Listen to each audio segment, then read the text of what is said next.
morning, ladies and gentlemen. Welcome to another episode of Winning Mondays. And welcome to all of you who are in the Zoom with us, and also for those who are live on the Facebook with us. Good morning and welcome joining us this morning. You can also catch the recording if you couldn't make it this morning at the same time as well. Today, we have a very special guest with us who is no stranger to all of us, whose dedications and hard work have made him a standout in the real estate world. He has been honored with 3 major awards from the recent Malaysian Institute of Estate Agents, MIEA, 16 National Real Estate Awards Juara Nights, namely the $1 Million Agents Awards, the Selangor Real Estate Negotiator of the Year Award, and also the Selangor Residential's Real Estate Negotiator of the Year Awards. We will now watch a short video of who this person is and how he started his real estate journey before I welcome him on board. It was during the pandemic when I decided to quit the corporate ladder and to start my real estate venture. 3 years has passed in the blink of an eye, from struggling as a beginner to where I am today. Thank you, MIEA, for recognizing my efforts and awarding me with such prestigious awards. I would like to thank my family, Reapfield, and all my peers who have supported me in the last few years, and I will continue to serve the community better.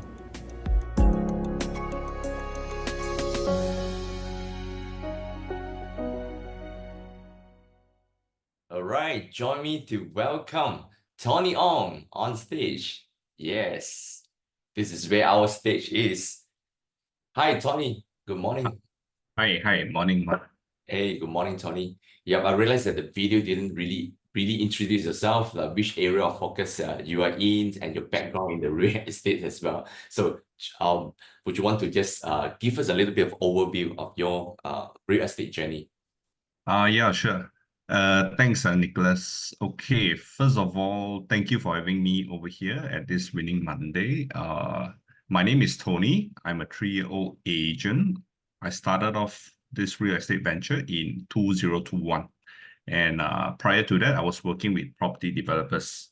So when I first started, I actually focused in Mont Kiara and Desa Park City. And 3 years later, I am still doing Mont Kiara and Desa Park City, mainly in the focus of a sub-sale and a rental, which means it's a secondary market. And I am a solo agent in the market.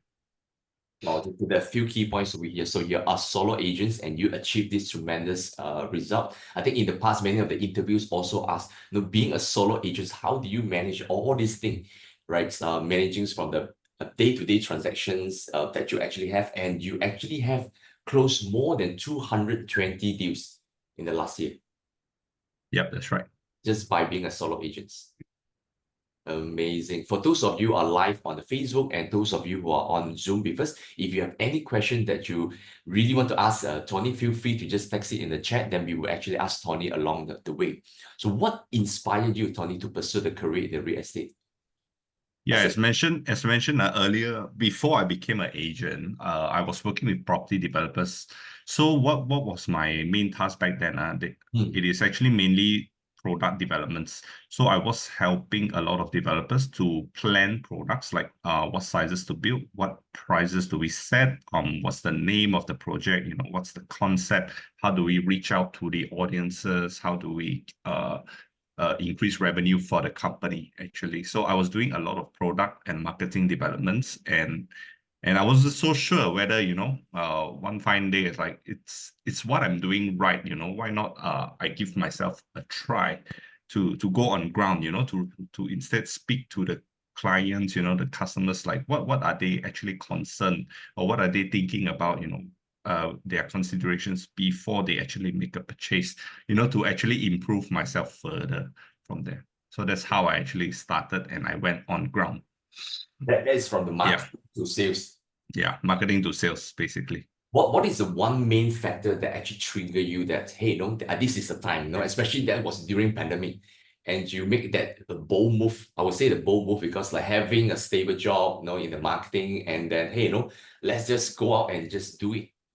Yeah, during the pandemic, I believe most of the developers, they stopped all their projects. Everything was on hold. So that actually triggered, because every day we are working from home, and there's nothing much we are doing, basically. Not productive at all. There's no launchings, there's no campaigns, nobody's coming out from their homes. So that is the trigger point to tell you that, hey, I think probably this is the time that you want to actually make an attempt to try, if I can, I will go and learn, and it may even, make me become something even better in marketing. Yeah, but in the end, once I go down on board to become a real estate agent, I couldn't go back already. Wow. Okay. Once you go to become an agent, you couldn't go back, sir. Okay. Well, what's the daily habits look like, and your routines, that attribute to this success that you actually accomplish? I would say it's just mainly consistency. Keeping the working hours to the business, to our real estate business. Set a timeline, just like how we work a 9 to 5 job. So everything related, let's say Monday to Saturday or Monday to Friday, or 7 days a week, you set for yourself 7 days a week, 6 days a week, 5 days a week, 9 to 5. Engage everything that has to do that is related to your real estate business. So consistently keeping the working hours, and I think it will help every So individual. have the mentality that, hey, this is my working hour, this is the time. So what is your working hour like? It's 9 to 5 actually. 9 to 5. So Yes, this is every the day. hour. So after 5, would you still continue, or that? I still continue, but I actually try to have less appointments, no appointments at all after 5. So 9 to 5 is your Paperwork, back-end works, marketing works, Yeah. So assuming that today we want to walk through with you, like from the time that you wake up, can you share with us on the time that you wake up until 5 o'clock? What actually happens in between? I wake up, I brush my teeth. I have my coffee. I probably will start my day replying messages first, like hiccups of all my cases, who's looking at what we are doing today. I'll recheck again on my schedules and what to prepare, for the day.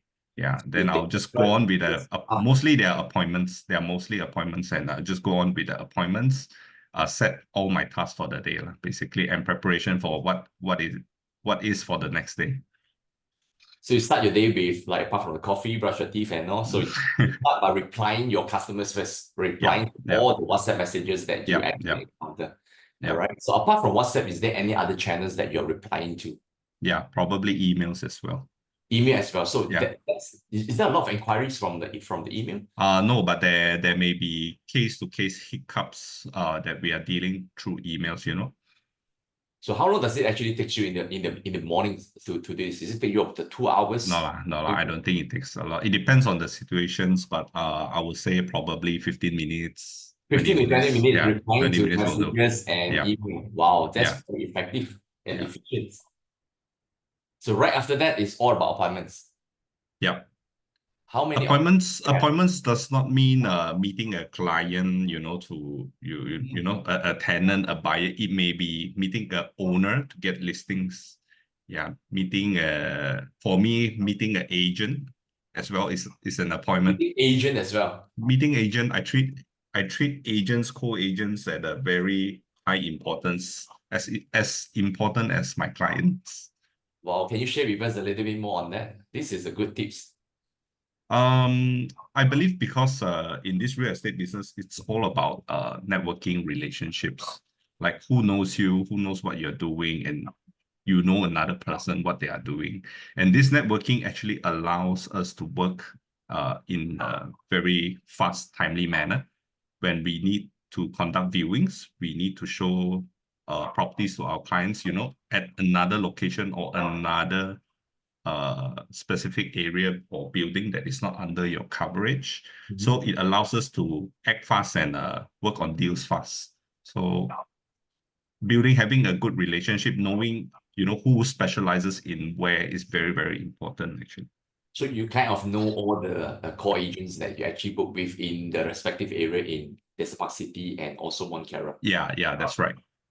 So how do you approach them? You usually just call them, hey, like... I think it's all through relationships of working. So it all starts with trying to co-borrow after one deal, everything was good. He likes working with you, or he or she likes working with you, and you're very comfortable working with the other person, and then start to have more appointments, and that's how we slowly build up a reputation and a relationship. Yeah.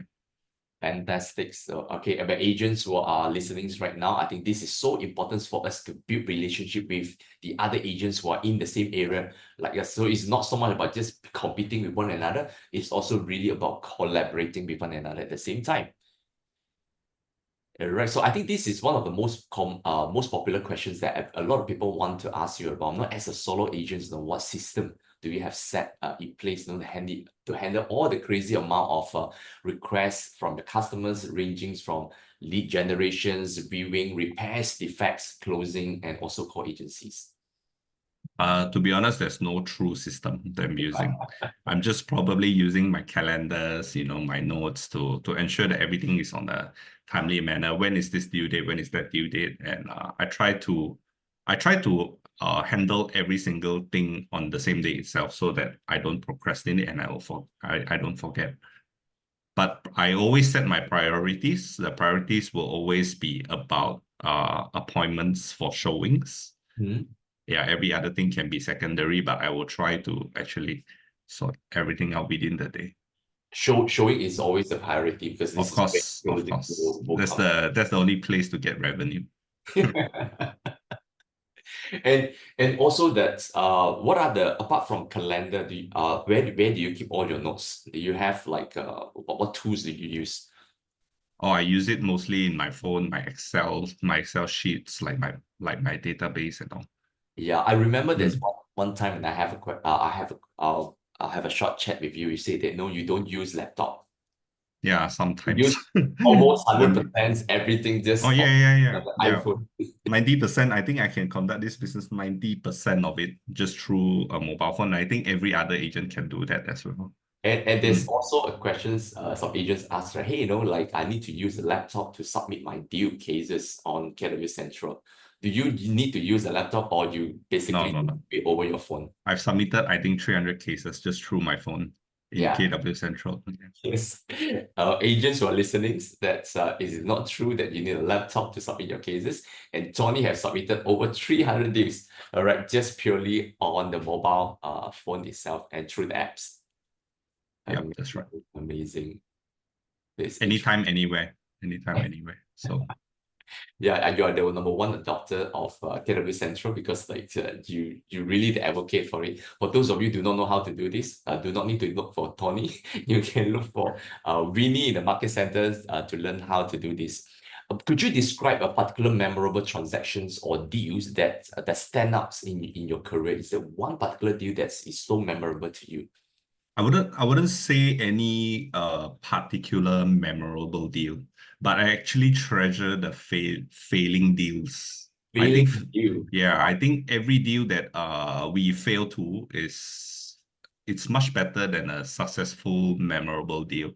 Because every failure, for example, every case that we have conducted and we have lost, or we have closed it and halfway through it just torn down and the case buang, we call it buang. I think it's more memorable because it actually helps us to reflect on what we did right and what we did wrong, and how do we improve that to avoid having the same mistakes in future. Every agent, I'm sure everybody encounters rejections and failures, and I would say deals that doesn't go the way you want are the ones that are more memorable.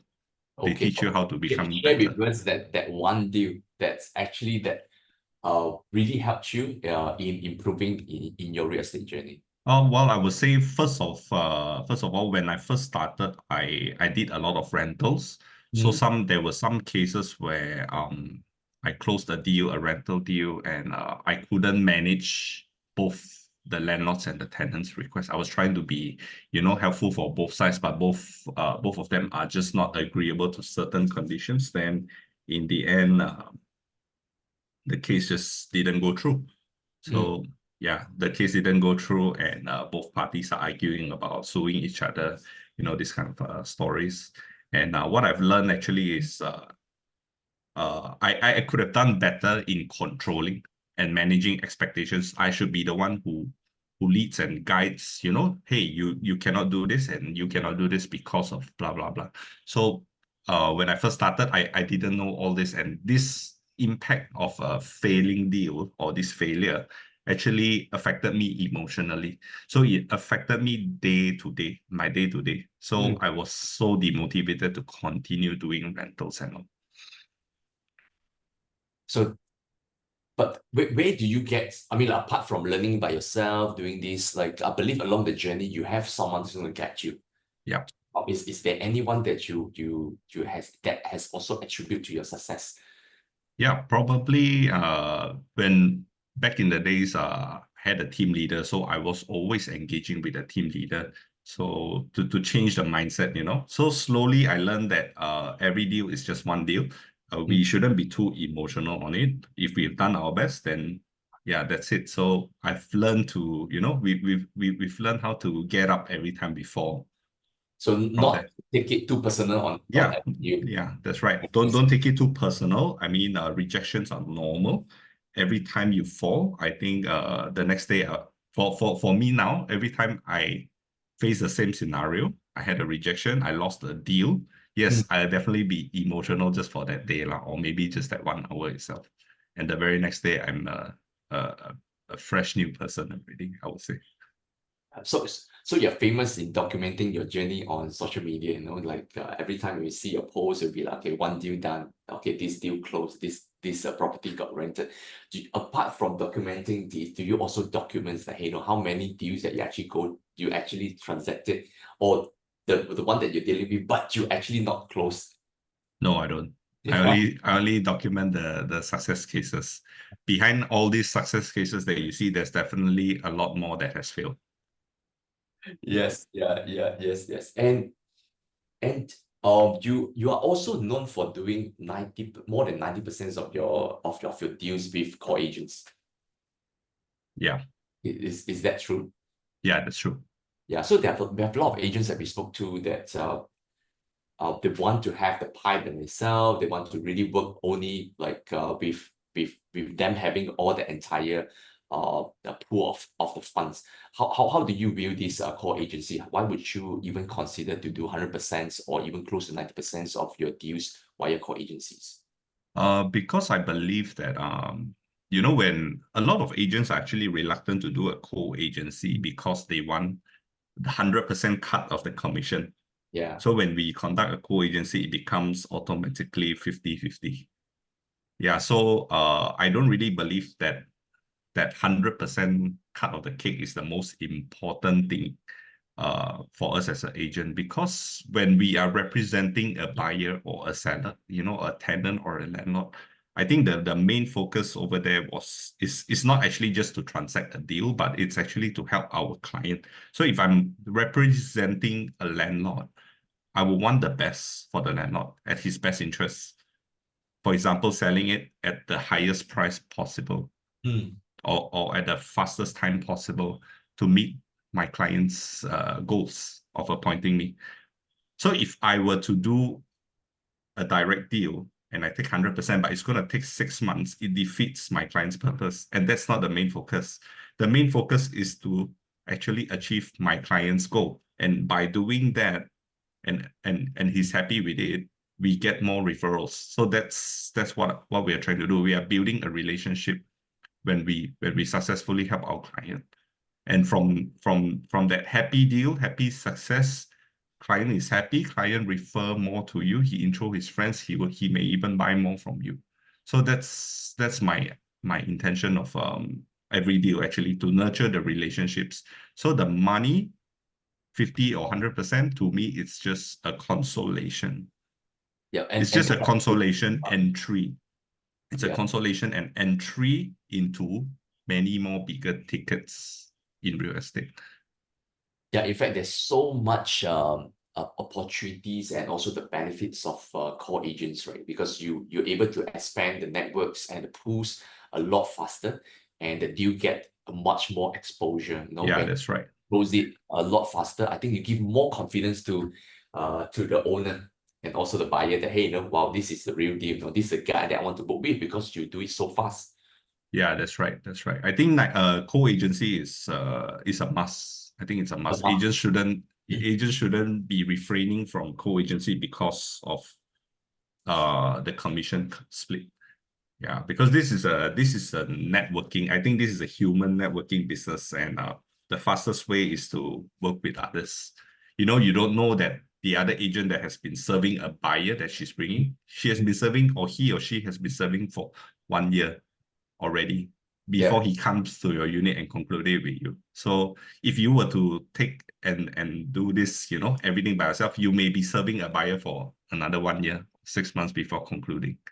Yeah. Yeah. So I like what you say, co-agency is a must, right? So everything should be open. Now, how would you choose an agent that you want to work with?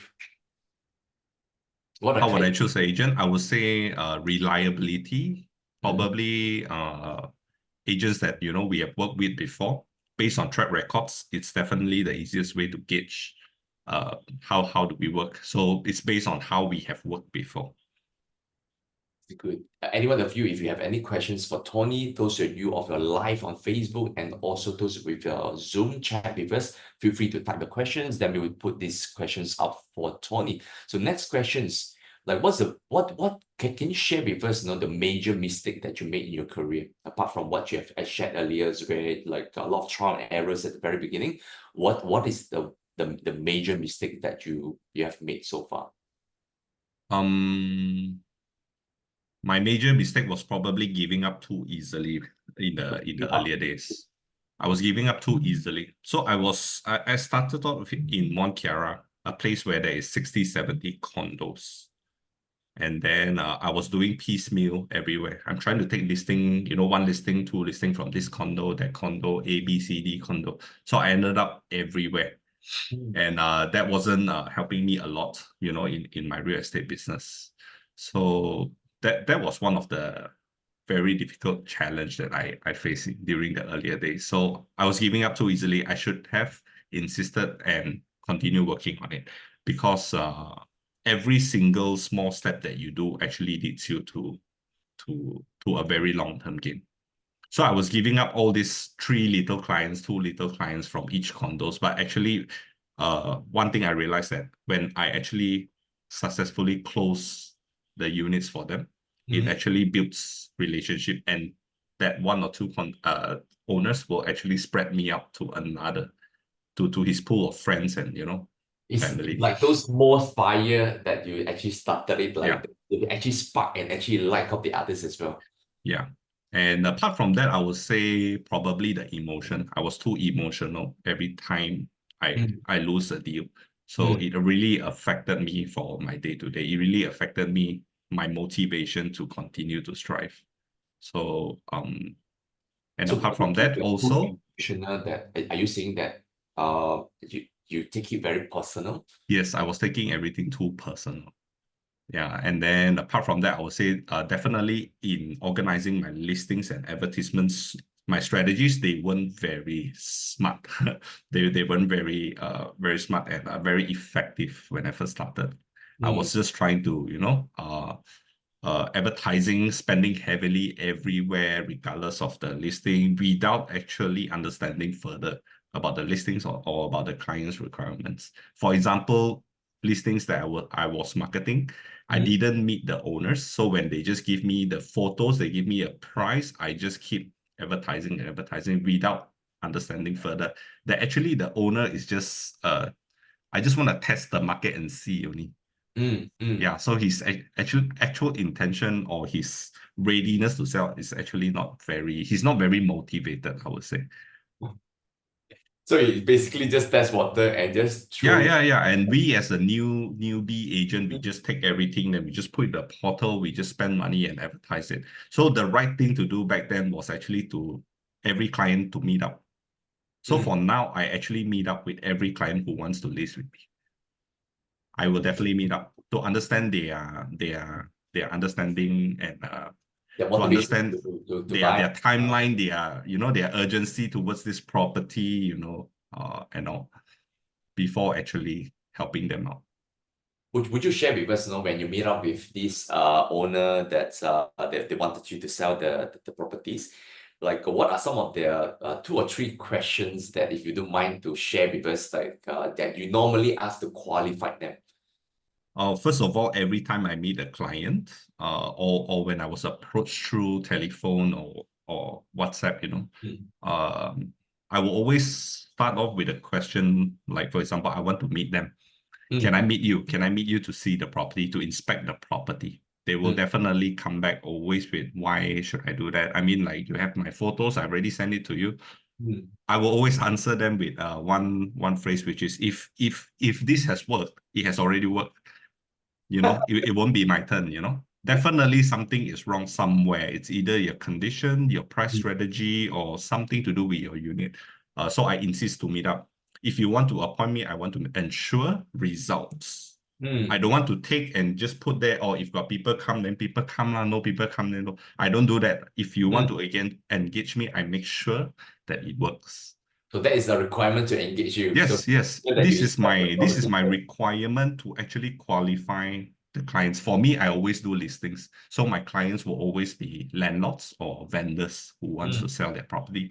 So that will be for me to qualify them, whether they are serious or they are not serious. If they say, oh, okay, Tony, maybe no need lah, no need to view first lah, no need to meet first lah, then I know they are not very serious or they are not very keen in transacting a unit yet. I think a motivated seller, a motivated seller or landlord will definitely let us meet up to understand. You do a certain price range. There must be a minimum X amount of dollar the property before you want to do that deal. No, I don't. It's just mainly I will focus back on the geographical locations that I'm targeting at, or I'm working at, which is Mont Kiara, this Apart City, just within these 2 already areas. An average pricing for those properties in that area. Yeah. Okay, so there's one question on the Facebook live. They say that, will you work with a broker who is non-rent, who is not an agent, don't have a rent tag? Broker. Technically, I won't work with a broker with non-rent, but it really depends on what the scenario is. What is the case all about? Yeah, if this deal has to go through and they insist to work together, what I'll do is probably, yes, sure, I can work with you, but everything goes to our agency. To ensure that everything is smooth. To ensure that I think it's also the accountability is there, and also that the procedures is correctly done. Yeah, that's right. Like the collection of bookings or everything is done in a professional and correct manner. Yeah. Okay. I also understand that you also have invited your wife to join in with you in this career. What makes that decision? Is because you have achieved a certain success and say, hey, this is the time that's you become like a couple coming together. I think the best partner is probably your own life partner in this business. Your best partner is your wife. Yeah. I think that's the best partner, because the working algorithm, the trust and everything is just there. Yeah. So can you share with us now? I think many have said that if you work together with a wife in the same company, work together in the same department, there's always conflict of interest, or there's always things that there are times about personal and there are times about being professional and personal at the same time. How do you manage that? Yeah, I would say there's definitely conflicts, disagreements in terms of the directions, but we are we are still very objective driven. Like we know our goals. We still focus on our goals. So I think that makes us stronger. But we definitely have disagreements as well when time to time when it comes to small little details. Yeah, but our objective is still very clear. So it makes us even like we are always on the right path, and that actually works for us.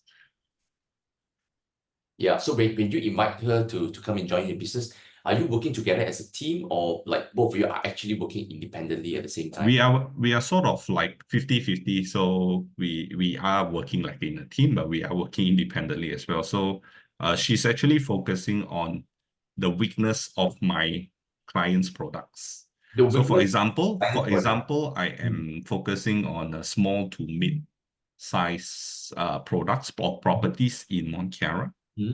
Okay, and then she will be doing my opposite to fill the market gap. So she will be doing the middle size to the larger units.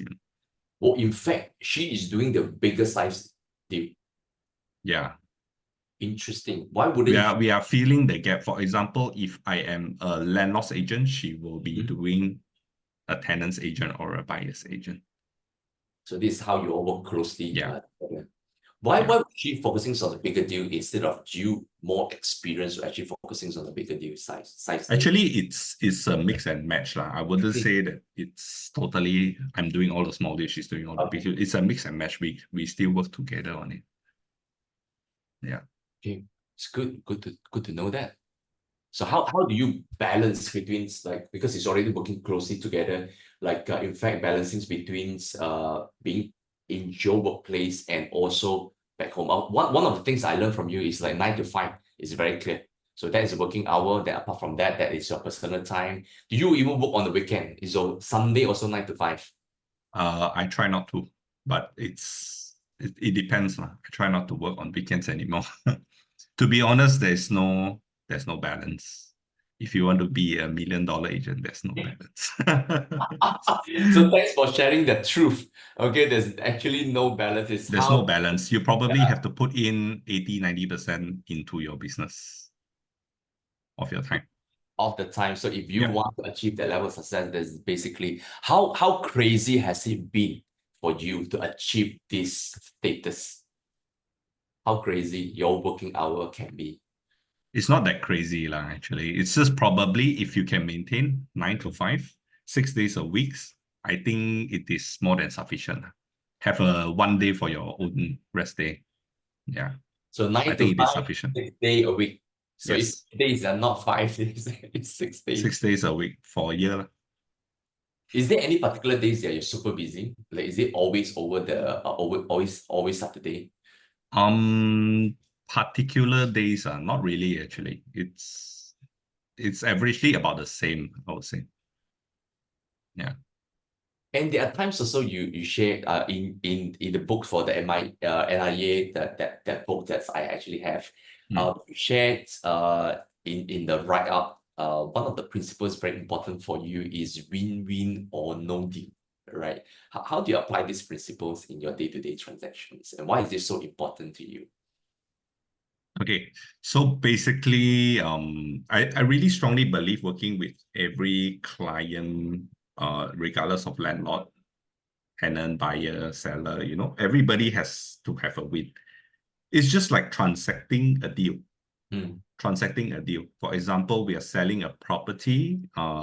Whenever we close the deal, it's definitely because it's a mutual win. We have negotiated it into a mutual win, regardless of landlord tenant. It's a rental deal or a sale deal, which means the seller is happy to let go at this price, and the buyer is happy to buy at this price. So when this guy wins, this guy wins. When this guy wins, it means we closed a deal. So it's the same. Put yourself in their shoes also. When everybody wins, we have to win also. When everybody wins, then that's a happy deal. So whenever a seller or a buyer wants everything to their advantage, the answer is very clear. There's no win-win. It's only a win-lose. When there's a win-lose, there's no deal. There's definitely no deal.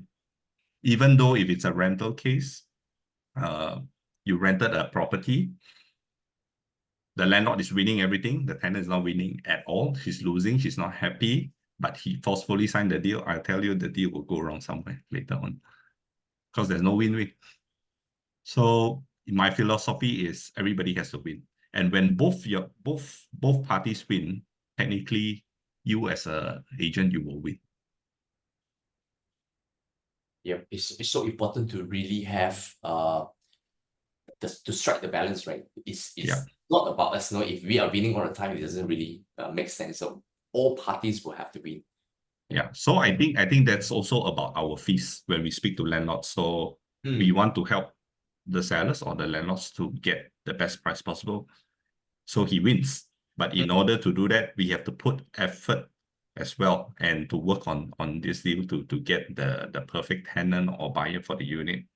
And with that, we also have to win. So our fees cannot be compromised as well.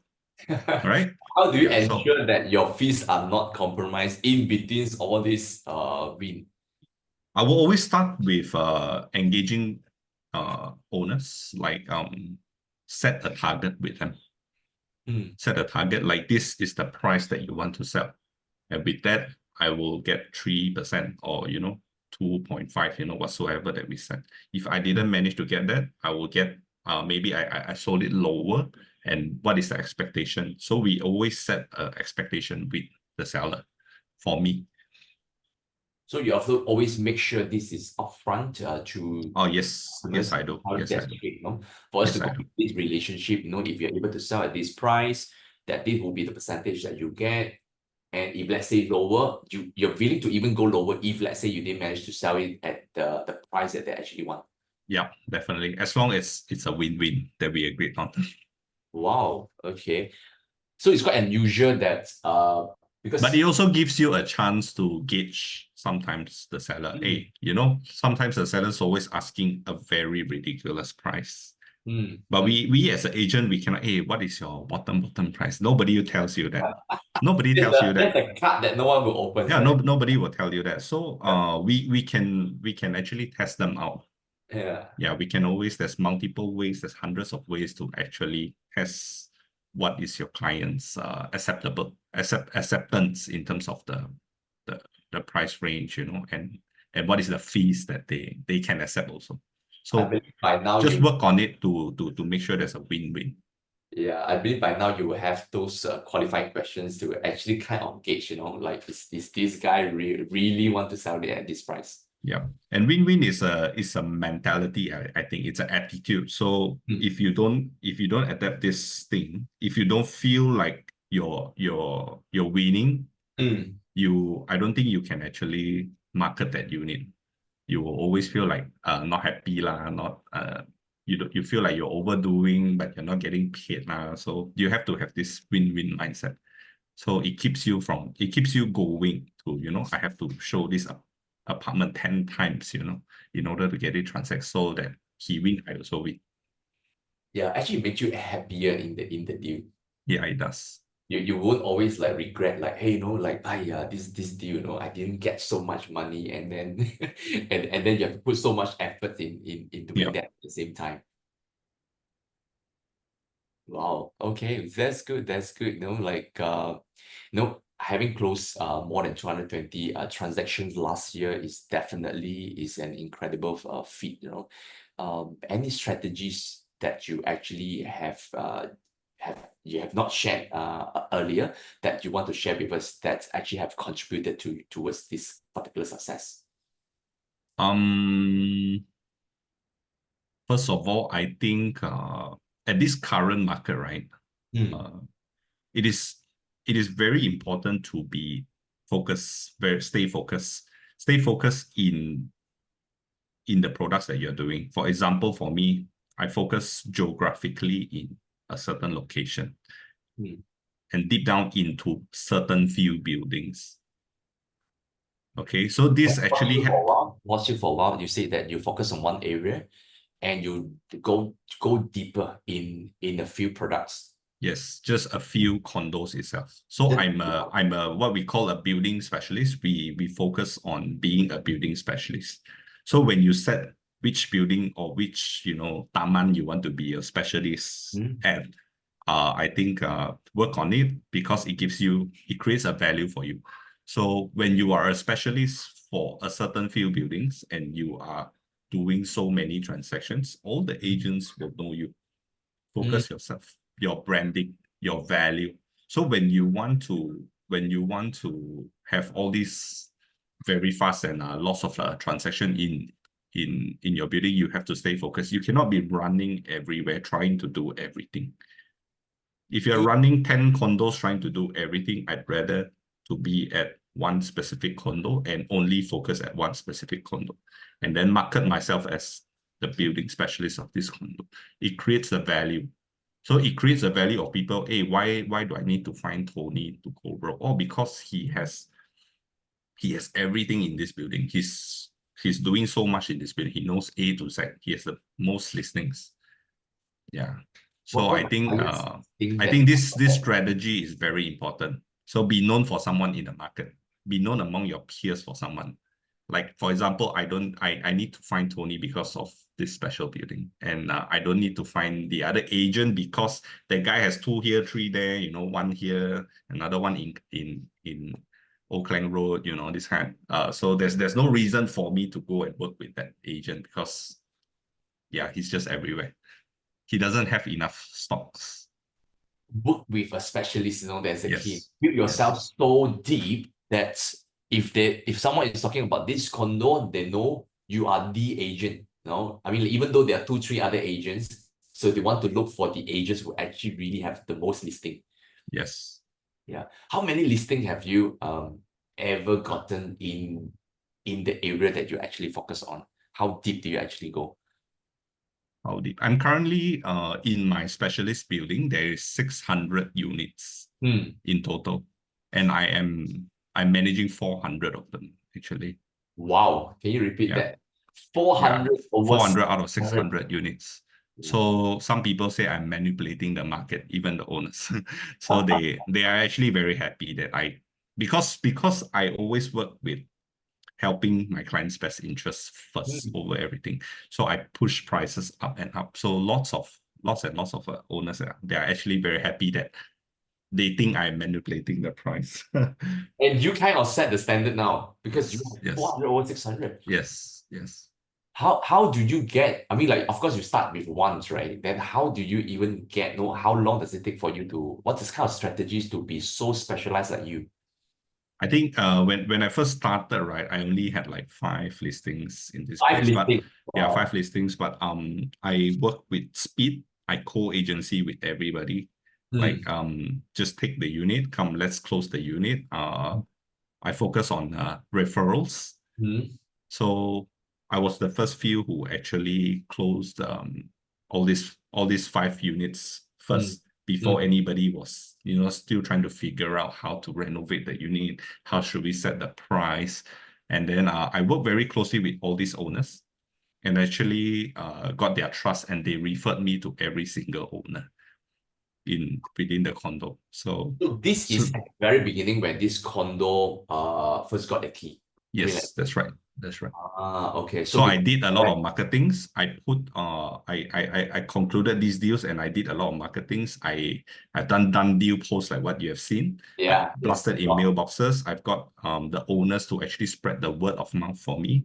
They recommended me to every other neighbor within the same building, and that's how slowly I built new listings one by one up till today. I think it's about 2.5 years later, I'm like handling 400 already. How do you keep track of this 400? I have my Excel. Yeah, right. I have my Excel. Yeah, I have my listing Excel. So I know every check-in and check-out of a rental, or if I've sold the unit. Yeah. Wow. 400. And I believe at the very beginning, there are many competing agents, right? Yeah. Many agents who actually compete with you because it's a new condo. A lot of people are on it. Yeah. And you beat almost every one of them. Yeah. I would say I wouldn't say I beat, but I think most agents just give up too easily. They're just here for a while, then they couldn't capture a certain number of market share, and they will leave. So I think stay consistent. They probably Consistent. think that might as well I focus on other areas since this guy is already here taking over the entire market share. That time, not back in the days, no, actually. So I was just doing like 10, 20 units even in the initial stage. But yeah, most agents will come probably because the product of my rental case is relatively smaller. It's a rental range of a 3 to 5, 6,000 back then. Yeah, so a lot of agents didn't want to do 3,000 rentals, so small. And that's where it actually makes you successful. And I also know that because of all this rental deal that you actually do at the very beginning, it actually these are also a same pool of customers who actually make you more transactions, more sales at a later stage. Is that true? Yeah, that's true. Yeah. How does it work? Would you like to share with us that how this rent, the concept that you actually share? Because a lot of people who actually think that I don't want to focus on rental, I just want to focus on sale. This is very common in most of the agents that are actually may not be frank. Hey, why focus on the rental so small? I want to focus on a sales deal where it will actually make me more money. But your concept is slightly different, right? You say, just keep doing the rental transaction, then eventually the sales transactions will then follow with the Yeah. same group. Yeah. For me, a rental transaction, it's the best way of nurturing a relationship with the owner. Yeah, as a listing agent. So the only way to build a reputation for yourself, for the client, I think is through rental. Rental is the most easiest, straightforward way to show the person that how credible you are, how reliable you are as an agent. So rental transaction is a must. So for me, doing a rental transaction gives so many advantages, which a lot of agents don't see it. Because I think a lot of agents don't work based on a long-term vision. So for me, everything is about long-term vision. Every client that I deal and I successfully close with is someone who I want to build a relationship with for the next, at least as long as I'm an agent, I would say. So every rental deal not only gives me commission is a bonus. It's to me consolation. Okay, it gives me a relationship. Why I say it's a consolation, it's because whenever I rented a unit, I'm very assured that this listing will be with me until it gets sold off already. I will handle every year's rental, new tenant, until it gets sold off. So when I rent a unit, I handle it exclusively already. Service for the clients A to Z. And then whenever I have a buyer, I can also propose these units to get to be transacted. So from rental, it leads me to more sale. And also from rental, it leads me to the clients happy, more word of mouth, more referrals. So one rental leads me to referrals and also to sales. So one rental always leads me to at least 5 to 6 other deals. And rental is probably the easiest and fastest way to get, reach out to the owner and at the same time show them your credibility of bringing in the tenants at the same. Yes, I think that's the easiest and the straightforward way, I would say. Conducting a rental is the best way to prove yourself to the owners. You can say 100 things, but you start off with a rental, you show them how efficient you are, how reliable you are when you deal with problems. I think that's the best way. The owners will say, wow, this agent is good, he's very responsible. He's been taking care of my house, I handles A to Z for me already. We have lost Tony.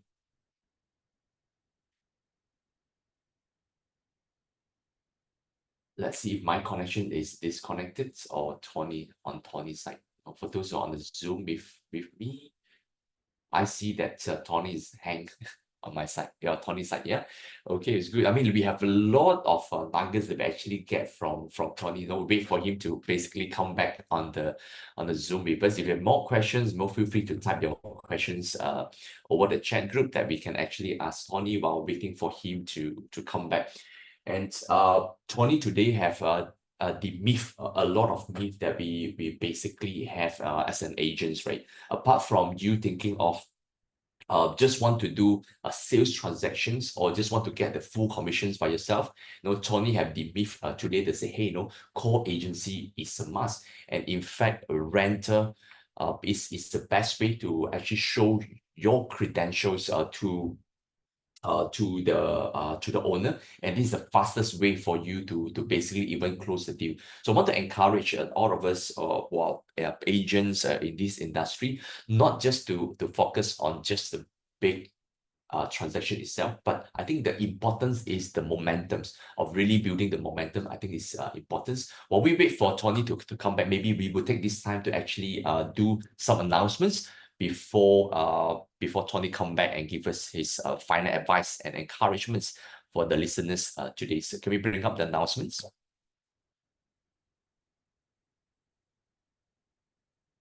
All right, first off, next week on the 6th of August, we will have a preview. No, preview is actually happening this week. Sorry, 6th of August is tomorrow. We have a preview for becoming $1 Million Realtor by Sifu Colin Tan. So feel free to join in for those of you who are Keller Williams agents. If you have not attended any preview before, I would strongly encourage all of you to at least join in one preview, at least one. Okay, tomorrow is the last preview before our class the following week. So 10 to 11:30 at Reapfield headquarters next.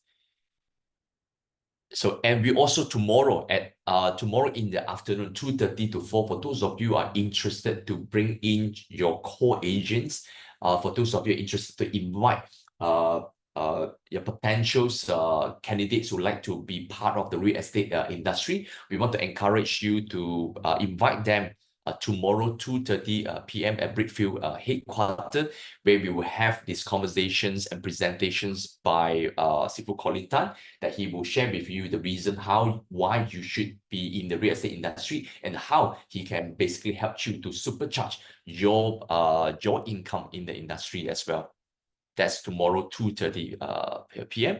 Next week, 13th to 14th August and 20th to 21st of August, there'll be full 4 days training, 9 to 5 p.m. in Reapfield headquarters, together with Sifu Colin Tan, on becoming $1 Million Realtor. And over these trainings, we have seen the first batch who have reached, many of our students have received fast and using the script on how to close on the deals. We have even featured them in one of the Winning Mondays. So if you're not too sure whether this is something for you, come for the preview. And we have close to 30 people who actually signed up for this class.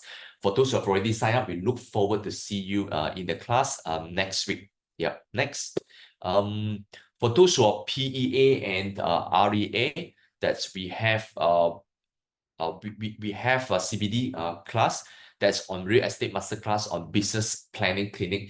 And this class, this round, we have quite, I think almost half the class is actually filled up. For this, it will be on the 28th of August. That will give you 5 CBD hours, 9 to 5 p.m. in Bukit Kiara, Equestrian, and Country Resort. Yeah, so feel free and come and join us to learn how you can basically build your business. Coming up next Monday, we will have Rachel Chan and Alvin Chan, both of them who are also the MIEA awards winner. For Rachel, she got the awards of $1 Million agents as well, and also Johor Industrial Real Estate Negotiator of the Year. So if you are keen to hear about the Johor market, feel free to come, and this is an important conversation that we're going to have with Rachel.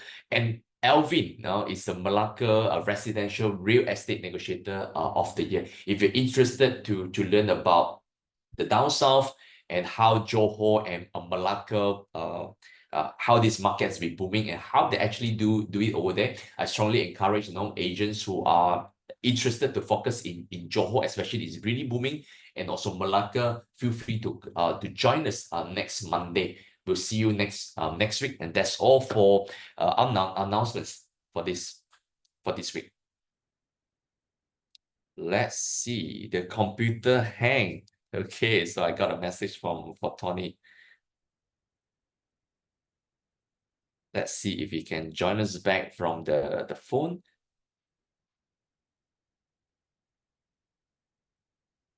All right, so anyone have any more questions that you'd like to have for Tony before he's back? Oh, he's back. Tony said he's back. Okay, let's have Tony back. Yes, Tony's back.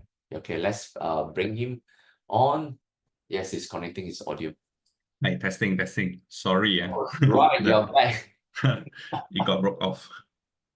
It's good. We just done off with the announcement, and I've got two more questions for you before we close. I mean, like just now we have a lot of good conversation because I like it when our conversations go deeper. I like it when you're so open to share how you get your 400 out of the 600s unit, and you'll be monitoring it. Are you also aiming to see how you can get the another 200? I'm probably not. But I'm trying to expand more condos Okay. to get more 400s instead. Get more 400. So if Yeah. you get this 400, how many of you means like you have actually done 400 rental transaction in this unit, in this condo itself? I'm handling 400, I would say, rental and sale unit, which means 400 out of 600 units were transacted by me. 400 out of the 600. So yeah. Like assuming that some of them have a couple of units and all, so Yes, definitely. it will be at least 200 to 300 owners that you're dealing with. Yeah, and it's actually there is. I think probably 300 tops. 300 owners dealing with. Wow, I've not like And this is all done through word of mouth. no advertising, no advertisement. Advertisement, definitely. Advertisement is very important. It keeps my brand presence, how active I am in this building. Owners will still reach out to me when they see, hey, this agent is very, very active in the market, especially in my building, in the building How that do you I'm do your talking about. advertising? It would be a specialist. I will always keep my advertisements up. So I spend quite heavily. I wouldn't say spend, but invest heavily on iProperty. Always keep my advertisements on the first few pages, and targeting the building as a building specialist, marketing myself as a building specialist. And also, I think through a lot of agents, word of mouth, that every agent knows that I am doing this building. Every owner knows that I'm very active in this building. So regardless of unit availability, even it's low or high, I will still keep advertisements up. Yeah. And you have achieved this success with that initially 2.5 years with this new launch, and then you actually able to capture the markets, right? Yeah. And have you experienced success with the condo that it's not a new launch, but it's an existing one that a lot of other agents are already there? Are you even targeting to even penetrate to condo like this, or it's always a new condo? For me, I'm always targeting newer condos. I think it's easier to manage in terms of the day-to-day. For example, doing as a rental agent, you will face a lot of challenges in terms of handling defects, repairing works. So for me, one of the key things that people always ask, how do you manage your time? One of the key is I try to do newer condos where there is a defect liability period. Or if not, then the other option is definitely still very focused in one building, so that I know the contractors who are active in this building as well. Contractors are like our partners, basically, And just like our agents. I agree with you, because in every new condo, like just 2 years ago, I moved into this new place. There's a lot. Definitely, there's less defect issues, and most of the defects are actually handled by the developer side and all. And there's so many people want to offer services, right? From renovations to helping you to do whatever things that you want, fixing things and It's just that it's so easy, because with a more established condo, I think you find it hard to even get people to want to come and help us in this area. We must always go and do outsource. But new condo, everybody is just eyeing on us. It's just okay, you need help, everything is available. Our mailbox are always full with flyers on the things. I think the better strategy, if you want to do an old condo or transact old condo, is to find that building's specialist. The building may or may not have a Tony who is there for already 10 years. It's better if you just work closely with these people. Know the specialists of every condo. I'm sure every condo has one or two specialists that has been there since day one. What about those condos who are, let's say, for example, only certain agencies are being awarded to basically do it does it actually affect you in terms of doing the rental transaction? I think in rental subsale, I think it's a free market. So there's no exclusivity of a certain agency. So it really depends on how many you can capture at the beginning and how long do you last? How long can you last in that building itself? Like a condo newly handed over, you come in, you start getting listings, you advertise, you try and transact, but how long can you stay there for? Even though, it's very competitive, newer condos are always competitive. Even though if you're not doing very well for the 6 months, can you keep up and maintain for the next 1 to 2 years? So I think a lot of agents will actually lose out on that part. Most agents will only be very, very active in the first 6 months. After that, when they don't see results, they will likely leave the place and go another place and face the same thing. Do this condo that you get 400, after 6 months, you probably only get do you even get 100 after 6 months? I think within the 6 months, no. No, right? Probably 30, 40 only. 30, 40, and Yeah. and you continue on. Yeah, I just continued on. So the first 6 months you get 30, 40. Then when you reach 1 year, you will potentially reach slowly more and more, more and more. And yeah, the place became much more popular. The place that I'm doing, the location is very good. But the rental figure is small. The rental figure is very small. So I think a lot of agents didn't see that as a value. The rental was too small. Of this small rental value. Yeah. This is where your advantage. Yeah. As I mentioned, the rental value, the rental is just a consolation. You build relationship and you still get paid. This is such a brilliant deal, right? Yeah. And what kind of job will allow you to network and get paid at the same time? Yeah, that's the thing. Of course, you have to work on it. Yeah. So let's look ahead. Look ahead. So what your next 3 years go from now? Haven't really planned, but probably I need to scale up the business. Scale up the business as in probably delegating tasks, which means probably have to hire admins. Hire admin. So no longer solo. Yeah, work more with agents who wants to be on board, probably. Then would you be considering building a team? Not at the moment, but definitely one day I have to, I would say. Yeah. When I expand my reach, probably everybody has their own specific skill set.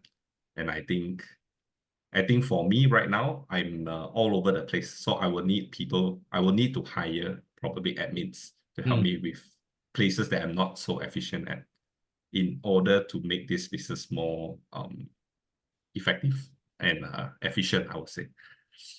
If anyone is interested to be part of your team or want to learn together with you, would you be open, for conversation for those who are interested?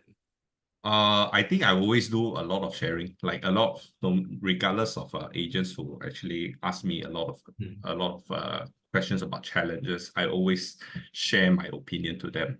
Yeah, but in terms of recruitment, probably not yet.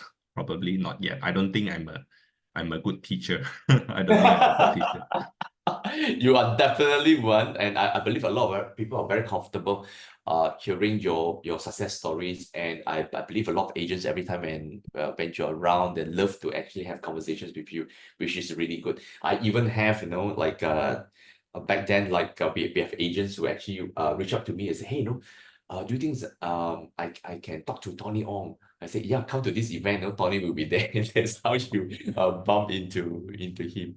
All right, thanks, Tony. Thanks for joining us this morning. What is one final piece of advice or encouragement that you'd like to leave to our listeners today that want to achieve a similar success like you?